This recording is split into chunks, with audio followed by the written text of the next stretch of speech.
I'm live. Welcome, everyone. Cheers. Cheers to everybody in the archives. Make sure to hit that like button, hit the sub button if you're not subbed, and hit those alerts as well. As you come in, hit the like button, all that good stuff.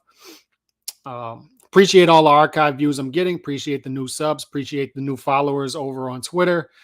And things are popping, man. Things are popping in boxing. And a lot of estrogen energy at the same time going on out there in boxing. I was just telling my daughters are in there complaining, my 5-year-old and 3-year-old fighting with each other. And I say to them, there's too much estrogen energy in this household. And when I hear Ryan Garcia throwing out these passive aggressive shots towards Canelo, I just think that's some estrogen energy right there. Make sure you're voting on this poll right here. The poll is, do you think Bam Rodriguez is fighter of the first half of the year in boxing? I did my first half year awards on calixboxing.com. I will be showing them up on the website, screen share in a minute, but go over to calixboxing.com if you want to see the first half boxing awards for the website.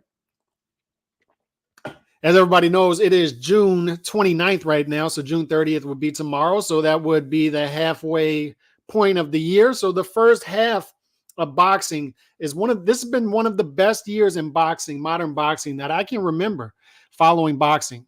And this is what happens when you have entertaining matchups, when you have top guys in the division fighting each other, when they follow the pathway of the 4-belt system, and you have unification fights, and you have guys going for undisputed, and you just have matchmakers putting on good matches. Even if they're not top fighters, you're putting on good matchups where stylistically they mesh with each other. And shout out my guy Mikey Ignacio in the building. Sup, Calix, up to you. But even if guys aren't top level, top shelf fighters, even if they're somewhere in the middle, as long as you match them well, even if they're C-level fighters, you're giving us entertaining, meaningful bouts. Right. And you have a fight that was just announced, right? Shakur Stevenson versus Robson Conceicao. Now, stylistically, that's going to be sort of an ugly fight, right?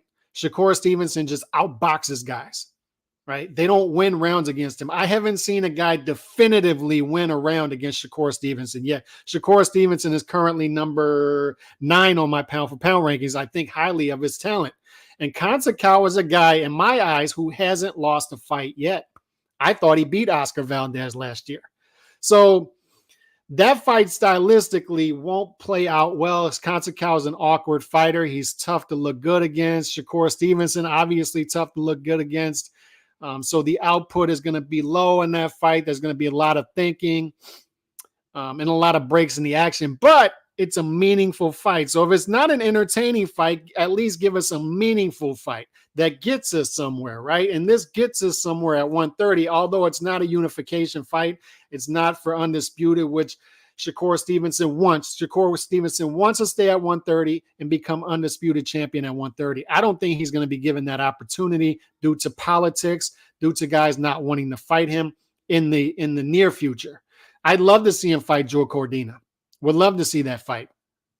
But that's at least 2 fights off, right? And I'd love to see him go to the UK and do that fight. But a homecoming fight in Newark, New Jersey against a guy who arguably beat the guy that you just beat. It's a meaningful fight. And if Shakur Stevenson, a guy like Shakur Stevenson, were to go on a run where he beat Nakathila, got a win that is aged good after Nakathila sent Burchell to hell. A win against Jamel Herring, again, a win against Oscar Valdez, and now a win against Conceicao. Multiple top 5 to top 10 wins in the division. Suddenly we're talking about a guy who also throws his name in fighter of the year discussions. And by the way, he's staying active at the same time because we consider these days fighting 2 times a year, a full-time fighter. I know the bar is low, but if you're fighting 2 times a year, you're keeping up with your peers.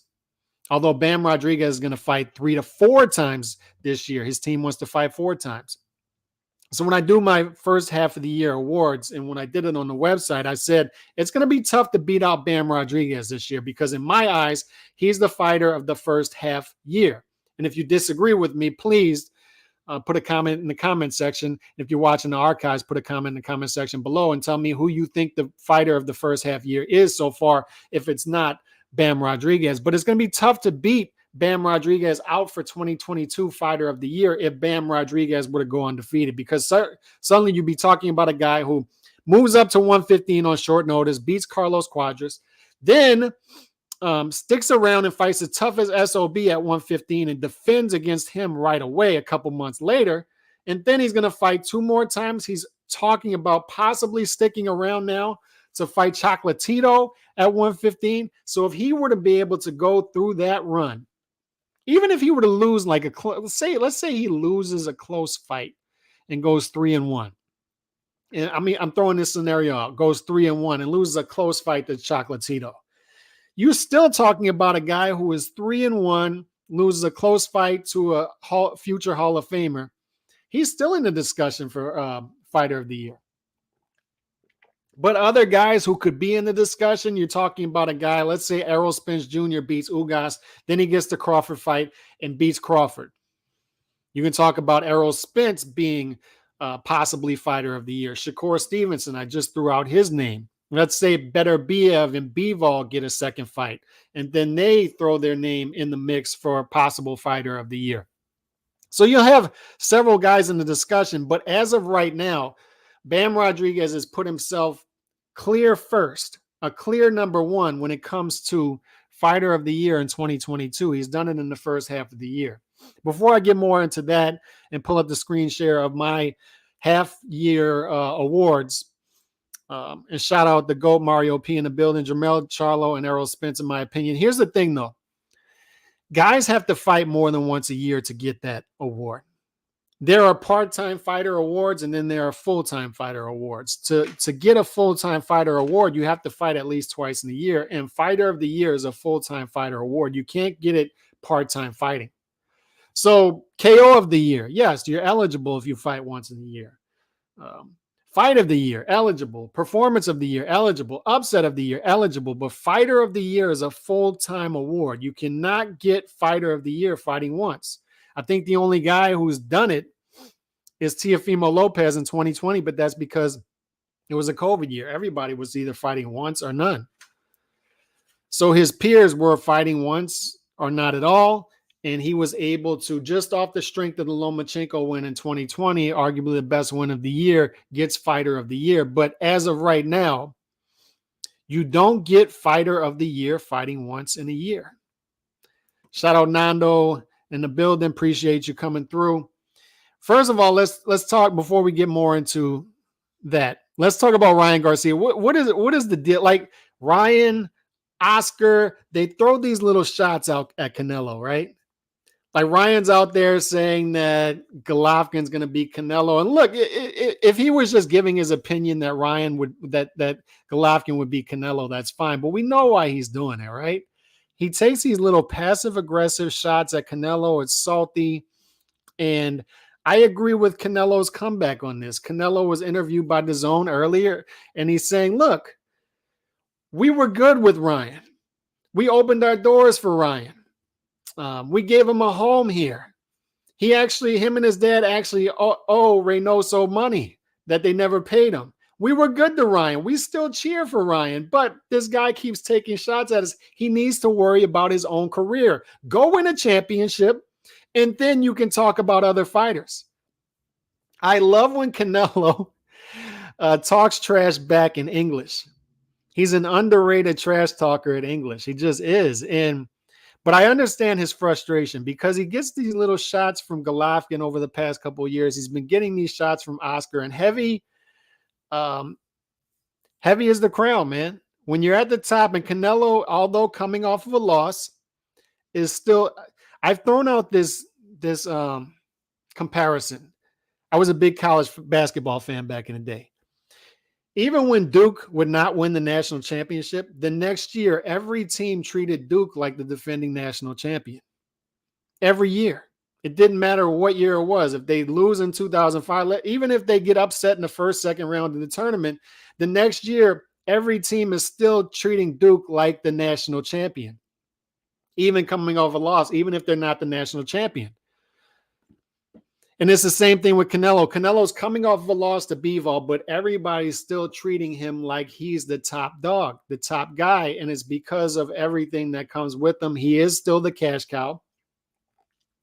He still brings a lot of money to the table if you're the B-side and you land a fight with him. So I've seen Benavidez today taking shots at Canelo, saying that he's ducking Benavidez and he's going to other competition. And I've seen Golovkin taking shots at him, Asker taking shots at him. I see now Ryan Garcia taking shots at him. It just comes off as a lot of saltiness, man. Like if I was a fighter and I was in the boxing world, I wouldn't be taking shots at Canelo right now because it seems like it seems like the trendy thing to do, right? The trendy thing to do is to take shots at Canelo now since he's coming off of a loss. Oh, it's the good thing to do right now. But they're still talking about Canelo is the point. They're still talking about Canelo. I'm going to defend Ryan. He was just making a prediction with subtle shade. And that's the thing, Nando, like his track record. If they were just asking the question, and they did, they're trying to bait, they're trying to get their clicks and bait, and more power to them. They're just trying to get their clicks, and they're trying to bait Ryan into talking about Canelo, right? Knowing that he's going to take the bait and do it. But if this was Ryan's first time doing this, then fine. But Ryan takes these shots at Canelo, and he does it subtly, right? He just does it subtly. You know, and then he's going to be like, oh, wait. I was just making a prediction. But we all know what he's doing. We all know what he's doing. And Golovkin's been doing it for years as well. And I like Golovkin. And I like Oscar. I like Oscar. I like some of the things Golden Boy's doing. And I like what Ryan brings to the table as a crossover star. All I'm saying is Canelo brings up a good point. Focus on your own career. You have to win a championship. You just took like a year, 15, 16 months off on a mental health break. And you had the nerve, the balls of this guy to come back and take shots at anybody. Really, anybody, but especially guys above you, well above you. I just want to see Ryan like lock in. That's what I want to see from Ryan. Like as a fan of boxing, we need 135 to heat up because 135 was built up as this great budding division of young stars, the four kings, right? The new four kings. And Tank is over there fighting whoever he's fighting. And it looks like he's not going to step up the competition. He's going to stick with Mayweather Promotions. And Ryan is doing whatever Ryan's doing, taking mental health breaks and then coming back. And he's more focused on Instagram and taking shots at other fighters than focus on his career. Man, he's got a tough fight coming up next month. He's got a tough fight. That is no walkover. If he doesn't come in focused, he can lose that fight. And he needs to stop talking about what comes in the future, possible Tank Davis fight, possible Jojo Diaz fight. And I'd love to see those fights. Once again, Ryan Garcia brings eyeballs to the sport. He's a crossover star. He's going to bring a lot of eyeballs that wouldn't be here otherwise. But he's got to lock in to get that done. If Ryan Garcia loses, people aren't going to show up. Ryan Garcia is one of those fighters. He's not a Jaime Munguia. He doesn't bring that style. He's got to win. He's got to rack up some wins. He's got to win legit titles in order to keep people invested. And right now, he's not doing any of that. And I'm telling you, he's got a tough fight in a couple weeks. So he needs to be locked in on that. And I'm not saying he can't multitask, but look, everybody knows what he's doing. Everybody knows he's throwing shade. Just don't throw shade Canelo's way. Like Canelo said, don't throw stones from a glass house. If you haven't won a championship yet, if your career so far has been underwhelming, if you still owe us money, our camp money, and you ghosted on us, and we invested all this time on you, and we're still saying we're cheering for you, even though that's probably not the case, just stop, man. If somebody asked you, they're trying to bait you in. If somebody asks you if Canelo, who's going to win Canelo versus Golovkin, just say, look, respectfully, I just think it's going to be a good fight. Just don't take the bait. Come on. Ryan's resume doesn't match his trash talk. He isn't even a champ yet. He talks big. I agree. Is Haney being undisputed going to gum up the works even more at 135? He's a tough riddle. I think so.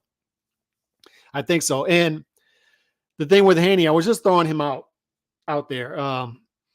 He's sort of in the mix for fighter of the year, performance of the year type of thing. Although I think he would be like a distant second, third, fourth on that list. But he's at least in the top 5.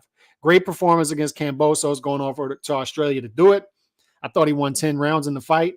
And if he were able to do it again, or let's say he gets a Lomachenko fight instead first, you have to throw his name in fighter of the year talks, although I don't think he's going to get it. More on that in a minute. But I think Haney solidifying himself at 135, planting his feet. I think the fact that Top Rank's going to be aggressive with him, not knowing if he's going to re-sign after the 4-fight deal. I think Top Rank wants to be aggressive with him, and I think it looks like Haney wants to fight top competition. So I think he's going to get those fights. So I'd love to see the Kambosos fight, the Lomachenko fight, but those are the fights right now for Haney. And then you got this other sideshow over here with Tank and Ryan Garcia. I see Tank and Ryan Garcia as their top 5, 6 guys in the division just based off of their name and their ceiling. And lightweight is not a deep division. It's just not. It's not one of the deepest divisions in boxing. They made it out to be this Shark Tank, this gauntlet, and it's just not. It's not. To me, it's more of an underwhelming division right now. I don't see any killers in that division. I don't see any unbeatable guys in that division. Devin Haney clearly right now is number 1. He's got all the belts. Then you would throw Lomachenko in the mix, and then Kambosos. But after that, there's a big fall off because Ryan Garcia and Tank Davis just simply aren't doing anything. Crossover stars with big names, and I think they're going to play it safe until they eventually face off against each other in a mega fight, because that will be a mega fight. 2 big names. I like Haney, but I'm not convinced yet. He still has a lot to prove, and I agree. He's on a good 3-fight run at 135. He's on a good 3-fight run. Linares, Jojo Diaz, and then Kambosos. That's a good run. It's a good run, but there are still question marks, right? What happens when he faces another big puncher, because Jojo Diaz and Kambosos not big punchers, low KO percentages. So what happens when he steps up against a big puncher? Will his jab and clinching on the inside be enough to beat guys like that? But who is that guy in the division right now? Tank Davis, but Tank Davis isn't going to fight Devin Haney. So who is that guy right now? Possibly a Lomachenko would be the only guy that you would say could beat him right now at 135. That's a realistic fight. It's going to be Loma after Haney's done with Kambosos. That's a legacy fight for both. And I agree. And not only that, Nando, Bob Arum has wanted Lomachenko to be the undisputed 135-pound champion for a while now. He's wanted it. He wanted him to beat Teofimo Lopez. And now that he wanted Lomachenko to get the fight with Kambosos. And Lomachenko, the Ukraine situation, obviously. And that would have leveraged him into the A spot to fight Devin Haney for the other belt. But now it's Devin Haney has done the hard work, and Lomachenko is going to come behind that and try to become undisputed champion by beating the undisputed champion. The first person to do that since, I think the only person in the 4-belt era to do that is Jermaine Taylor against Bernard Hopkins. So I think that's the showdown that's going to happen. So I think you got 2 different showdowns in the top 5 at 135 happening, right? You got the top ranked situation going where you have the triangle there, right? Haney, Lomachenko, and Kambosos. And you're going to have a battle between who wins that. And it's going to be Haney versus Lomachenko for all the belts. And then you've got this other show. You got 4 and 5, Ryan Garcia versus Tank Davis. There's a showdown brewing there that's eventually going to happen, whether it happens 2023, 2024. They're going to continue to let it build. They're going to continue to feed these guys easier opposition with nice names and build up those B-sides. Because I have a video unveiling tomorrow about Tank Davis's numbers. Tank Davis is putting up really good numbers for a guy fighting not so big B-sides. The guy's a draw. But they're hiding strong B-sides from him for a reason.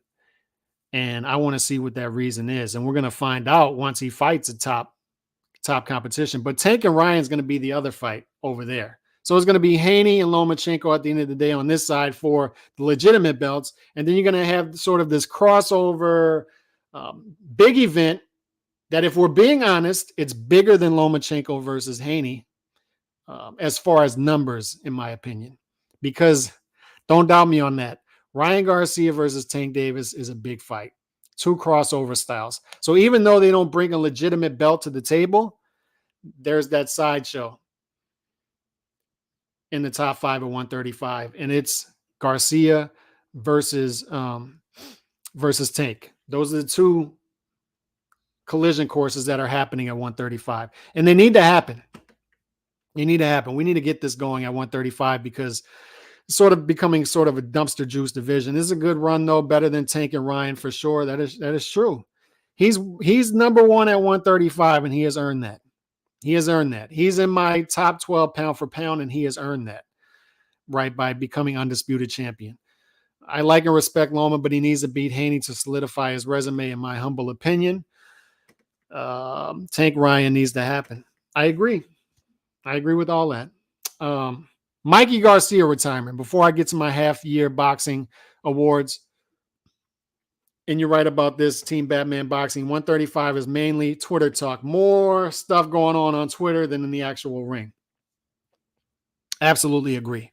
More talk about Instagram followers and how many Instagram followers you have versus how many I have than how many real belts I have versus how many real belts you have. Frustrating to watch. Mikey Garcia retiring. I saw some talk yesterday about, is Mikey Garcia a future Hall of Famer? And it just blew my mind that question's even being asked. And that's with all due respect to Mikey Garcia, who was a seriously talented fighter. And he announced yesterday, well, not even announced, he just put something on his Twitter bio and his Instagram bio, former champion at 126, 130, 135, 140, retired fighter. Basically on the low saying, I'm retired from boxing. And good for him. Like he's a guy who earned a lot of money, and good for him riding off into the sunset with all of his senses. I respect guys who make announcements. Sort of, they're not trying to bring attention to themselves. They sort of low key just retire. And I respect that. And Mikey seems like a likable guy. So this isn't me just throwing shade at him, over criticizing him. It's none of that. I think Mikey had an underwhelming career, given what his career could have been. And I think the reason he did is because although the technical ability was there, it was always there. And the skill level was always there. And the ceiling was so high with him. How boxing pundits, journalists, fans talked about Mikey Garcia early in his career was how we're talking about Bam Rodriguez right now. When Mikey came into the scene in the lower weight classes, we're like, man, this dude is technically sound. I remember people making comparisons, like a cross-sport comparison to Tim Duncan, in that he's not very exciting, but he's so technically sound, and he gets things done methodically.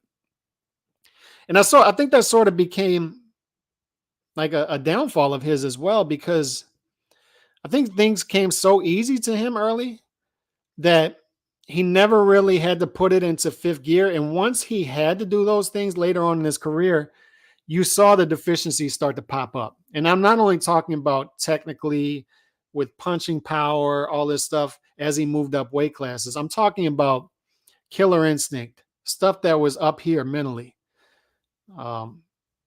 wanting to do things, because you started to see the weight issues early, right? And that's a red flag that maybe this guy isn't working hard or smart in camps. And then 2013, 2014, what happens? Mikey starts to sue, I believe, his promotional company or his management company. And then there's a lull. And then after that, there's more lulls after that. So you're like, is this guy disinterested? Is he just not interested in the sport? And then adding to that, it seemed like there was interest in the ring during fights, when he had to put it in fifth gear, when he had to on the gas, when he was losing fights, he wouldn't step on the gas. The Orlando Salido fight was sort of weird, right? it seemed like Salido was taking him into deep waters, and it seemed, and I hate throwing out these accusations, but it seemed like Mikey Garcia looked for a way out. So there were red flags, there were warning signs, but it just seemed like the killer instinct was not there. And he just never realized his full potential. There are just no great wins on his resume, in my opinion. There are really good wins. There are good wins. Adrian Broner at 140 is a good win. Robert Easter Jr., I believe, at 135. Salido, I believe that fight was at 126 and 130. Who was the other one? I had it written down. Wanma, decent win. So he has decent, good to really good wins, even up to 140, a couple there. But there were fights that never materialized at 140, 147, because it just didn't seem like he wanted those fights. And people wanted to fight him. Regis Prograis was calling out for the mountaintops to fight this guy. He said, I'll fight this guy at 140 or 147. I'll give up weight. I'll fight him at a catch weight. I'll go over there and fight him. And the fight never materialized. Remember that? That was a fight that was supposed to happen last year. And Mikey Garcia's team said it was going to happen, and it never materialized. And I think that's just because the want to be great, because he made money, right? And it seemed like when he was making money, the eagerness to become great, to fight in legacy fights, started to dwindle as he went up in weight. And I think one of the reasons he had to go up in weight is because it seemed like there was a question about work ethic and getting down and making weight. And that's what I'm saying. Like, you put all these things together, it just seems like a guy who was lacking the eagerness to be great. So when we start to talk about this guy being in the Hall of Fame, I just think some of the conversations we're having, we're setting the bar too low for Hall of Fame. We're setting the bar way too low. This isn't a place that we just let great fighters in. This is a place where we let guys in who separated themselves from their other great peers in that era. And Mikey Garcia never did that. Did Mikey Garcia ever separate himself from other great fighters in his era? I didn't see that. Was Mikey Garcia ever a top 5 pound for pound guy? So shouldn't that be a qualification? Like, shouldn't you have at least been a top 5 pound for pound guy in the sport at some point? And maybe somebody had him top 5 at some point, just based off of talent level, skill, ceiling, potential. But I never saw Mikey as a top 5, top 7 guy in the sport, pound for pound.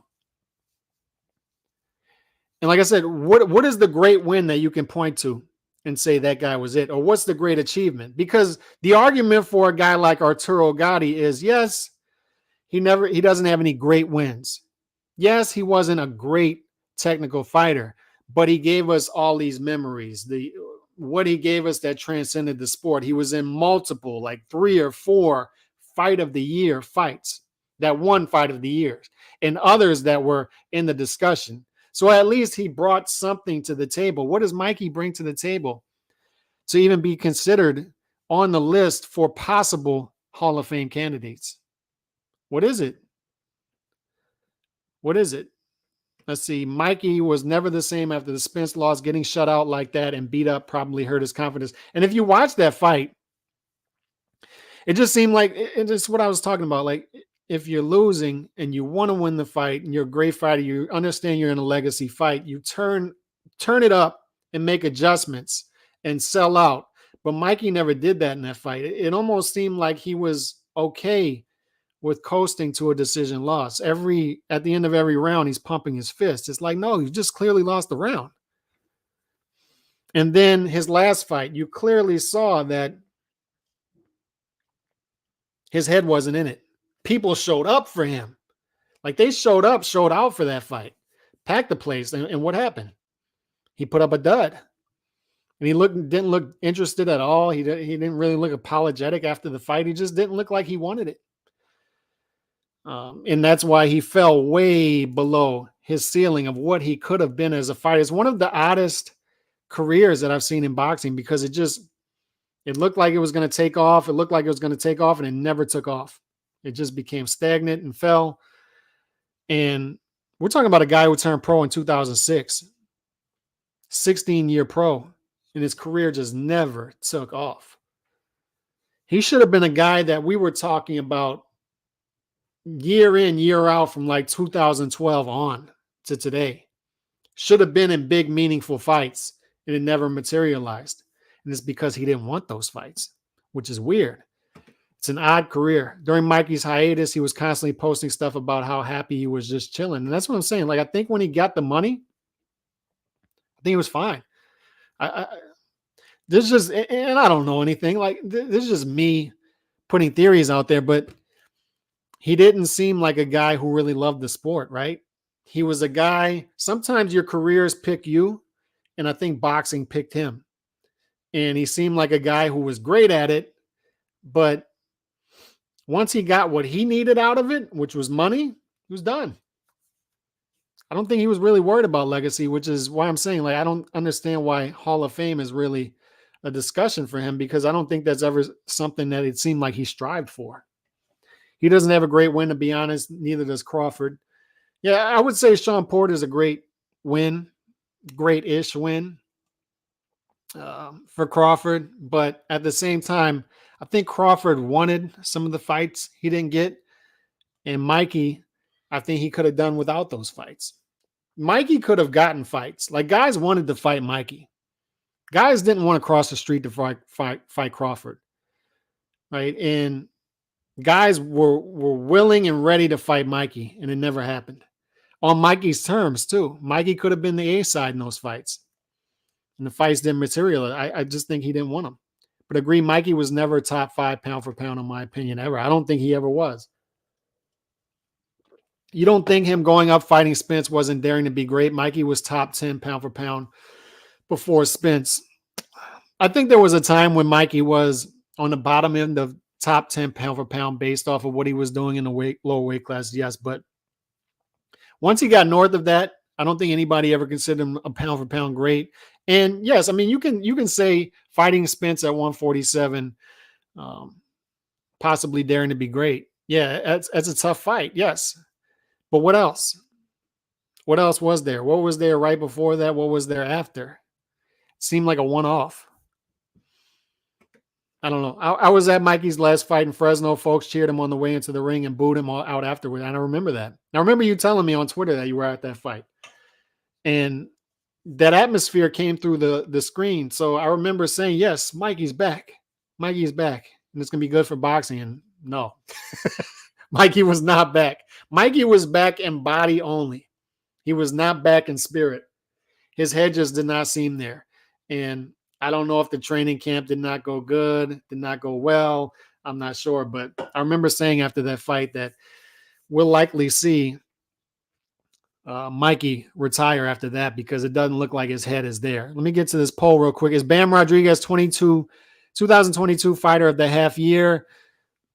64% yes, 36% say no. And I'd be interested, like, if the people who voted no, who do you have as your fighter of the half year so far? Because I have Bam Rodriguez clearly number one. And let me pull up my half year boxing awards real quick. I'm going to screen share here. CalixBoxing.com right there. And I did upset of the half year, KO and fight of the half year, performance of the half year, and fighter of the half year. And I'll update this at the end of the year to see if this stuff holds up. And I don't think it will, because I think there's going to be a lot of big fights announced second half of the year that will overthrow some of this stuff. Now, if you see here, upset of the half year, there are bigger upsets as far as betting odds, as far as strictly betting odds go. But is there a bigger upset? The reason I put Bivol versus Canelo Alvarez, as my dog barks in the back, the reason I put Bivol over Canelo is, given the magnitude of the fight, I just think that's the upset. And I think people sort of revisionist history, right? After the fact, they say, oh, yeah, it makes perfect sense that Bivol beat Canelo easily. It makes perfect sense. Look at who Bivol is. Canelo is moving up in weight class. But you got to remember You go back on the YTBC, pull up the videos, pull up the Twitter chat on Boxing Twitter. Everybody and their grandma was picking Canelo. You had a few people here and there, small percentage, that were picking Bivol for the upset, and some, I believe, were just kind of reaching. But the narrative going in was Canelo's going to win this fight, and I was one of them. Canelo's going to win this fight. Canelo's on a different level right now. I don't know if 175 is too much for Canelo anymore. And people, and Bivol was a plus 450 underdog, so a healthy underdog. So that's why I have Canelo losing to Bivol as the upset of the year. Like I said, there are bigger, you can go back and look at betting odds. There are wider odds. There are bigger underdogs that won fights in 2022. Hell, a guy last week or 2 weeks ago, and this flew under the radar, won, and he was like 100-1 underdog. So that's a huge, I forgot the guy's name, and that's a huge upset, right? But given the magnitude of this fight, that's why I have Bivol beating Canelo as the upset of the year. And if somebody disagrees with me on that, please put it in the chat. I voted no on accident. Sorry. You messed up the damn poll, Nando. I voted no because of Bivol beating Canelo. That was a colossal win. And there you go, Marion Brown. Like, you put more value in Bivol beating Canelo because of how big a win it is. And that's fair. Like, that is a fair comment right there. That's one that, like, if to me right now, I have Bam, but you telling me Bivol beating Canelo is a bigger win, and it is. It's the performance of the year, or upset of the year, I should say, and arguably performance of the year. I don't have a performance of the year, but you can argue. You can argue several performances of performance of the year. So if you have that, then yes, Bivol could be your fighter of the half year. And by the way, if Bivol were to come back and fight a Zurdo Ramirez, a Buatsi in the second half of the year and win and be 2-0, you can throw his name out there as fighter of the year for the whole year. Let's see. Canelo couldn't hurt a small 175-pounder. Stay away. Canelo looks small next to Golovkin still. Yeah, you're right. And that's the thing, especially after watching Better Biev fight against Joe Smith Jr. I think Canelo would be good. Good staying at 168. Now, this is the next one. KO of the year. Now, I have KO of the year and fight of the year. And if you have something different, put it in the chat. But I consolidated these two because I feel like Lee Wood versus Mick Conlan was the fight of the year. I mean, as I put here, the underdog Lee Wood was trailing on all three judges' scorecards going into the 12th round against the favored and undefeated Mick Conlan. Then Wood put it in fifth gear and knocked Conlan out of the ring, sending his hometown crowd into a frenzy. There have been other great KOs this year, but given the time and score when stoppage occurred, this one goes to the top. This was also fight of the year thus far, in my opinion, entertaining back and forth fight from start to finish. So if you go back to this fight, it was back and forth. It looked like Mick Conlan had momentum, and Mick Conlan was the guy who had momentum going forward and was winning rounds, and then Lee Wood would take it from him. And Mick Conlan was up pretty heavy on the scorecards until the later rounds, and then Lee Wood started to come on. And then he was down on all three judges' scorecards in the 12th round. All three. Hurts Mick Conlan in the 11th, and then finishes the job in the 12th, stopping him before it could go into the judges' scorecards. So to me, that's fight of the year. It had everything you want to see in a great fight, right? It had entertainment. It had back and forth action. It had both guys getting hurt. That's what makes fights really great, is when both guys are hurt, it looks like one guy's about to go out on his feet and get stopped, and then he comes back, and then he ends up stopping the other guy later. Just the constant back and forth, the seesaw action in that fight was great. So there have been a lot of fights you can point to so far this year as fight of the year candidates. There have been several great knockouts this year, both in big fights and not so big fights that you can point to, and you can point to the highlight reels and say that's a better KO. But to me, the magnitude of the fight, it was scored up as that point, the time and score of it, right? The fight was about to end. Time was running out. He was down on all three judges' scorecards, and out of nowhere, he knocks Mick Conlan out of the ring. And oh, by the way, he's the underdog in the fight. Was not supposed to win. And oh, by the way, he does it in front of his hometown crowd. And the crowd goes wild. Beautiful. Now, Cordina against Ogawa was a fight. That was also one that I thought of when I thought about KO of the year. But I just thought being the 12th round, I slightly edged this over Cordina. Slightly. Bivol Zurdo, yes, that's a fight I want to see for later in the year. That was a grand slam in both of the ninth, down by 3 runs. That's right. KO of the year is still Charles Martin to me. KO was too funny. And I just go back to that Cordina knockout. Like that was when I was really wrestling with this, because I was thinking, do I go Cordina over Lee Wood? Because as far as a pure knockout, the Cordina knockout was better against Ogawa. But given the time and the score in this fight when it happened, I had to edge this one out. So that's fight of the year and KO of the year. If you disagree with that, put it in the chat. Now, performance of the year right here. Bam Rodriguez stopped Sor Rungvisai. Now, as we were talking about earlier, Bivol over Canelo is a strong consideration for performance of the year, right? What Bivol was able to do as a big underdog. Remember, Bam Rodriguez, although a great performance, he was the favorite against Sor Rungvisai. Bivol was the underdog going into the Canelo fight. And it was a big fight, right? And everybody was writing Bivol off. So if you have Bivol as performance of the year against Canelo, fully understand. Because I thought Bivol clearly beat Canelo. I forgot what I had. It was a 117, 111, 118, 110, something like that. So given my expectations coming into the fight, I can't really argue if somebody has Bivol for performance of the year over Bam. It's a good case. But my expectations of Bam going into Sor Rungvisai was going to win rounds and Bam was going to win by decision. It's not what happened. Bam won every round on the scorecards and stopped Sor Rungvisai, a guy who does not get stopped. So that's my argument for Bam as performance of the half year against Sor Rungvisai. You can throw out other names too. Devin Haney against Kambosos. Nobody was expecting Devin Haney to go over there and win 8, 9, 10 rounds against Kambosos. In hindsight, people say that, but not really the case going in. Inoue against Donaire. Blasting through Donaire, knocking him down the first round, then finishing the job at the beginning of the second round. That's performance of the year type of stuff as well.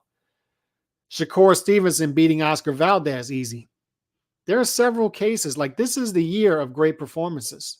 Errol Spence Jr. Stopping Ugas. Another great performance. So there are a lot of candidates in the first half of the year. And I'm not so sure that this one is going to hold up when it comes to the end of the year. When we fast forward to December 29th, 2022, and we're talking about, and I put out my fight of the year, performance of the year. I'm not sure that performance of the year, Bam Rodriguez beating Sor Rungvisai, is going to hold up, considering what we've got coming in the second half of the year, because I'm sure many other top fights are going to be made for the second half of the year.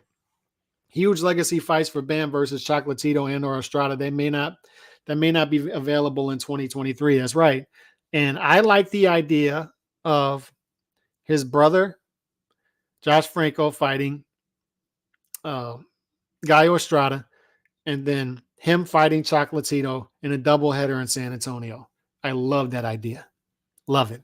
I just don't know if they're going to be able to make that work economically, because what they're paying, I think the purse bid for Gallo Estrada versus Franco was $120,000. That's just not going to get it done, man. Those guys deserve way more than that. And that's why they started to discuss Chocolatito versus Gallo Estrada again, the third fight. And by the way, I'd love to, if that's a consolation match, giving me the trilogy between Gallo Estrada and Chocolatito, give it to me every day of the week. There's really no wrong answer in any of that, but I love that doubleheader. I hope that Bam sticks around at 115 and gets those fights. And I'm just saying, like, I would not be shocked. And I'm high on Bam Rodriguez. I'm higher on him than probably anybody on the YTBC. But I'm just telling you, Chocolatito is still Chocolatito. Gallo Estrada is still Gallo Estrada. And they proved that in their second fight. Those guys can still fight. Just beware. Just beware. And don't be shocked if one of those guys were to beat Bam Rodriguez. Don't be shocked. Now, fighter of the half year, Bam Rodriguez moved up on short notice to pick off a legit belt against Carlos Cuadras, then stuck around at the best division in boxing to defend his belt against the toughest SOB in that division. Enough said. Bam and his team have said they plan on fighting 2 more times in 2022, which makes Bam the clear favorite to win 2022 Fighter of the Year 6 months from now. And I strongly feel that. Like, Bam has the pole position right now for Fighter of the Year. He does. And you bring up good names. Bivol. Bivol has arguably the win of the year so far. And I should have put that as an award. Biggest win against Canelo Alvarez. So he's right there. A close second, in my opinion. So if he gets another big win second half of the year, then he's in that discussion. But you can't beat a guy who's putting on meaningful fights several times per year, winning those fights, and giving you entertainment at the same time.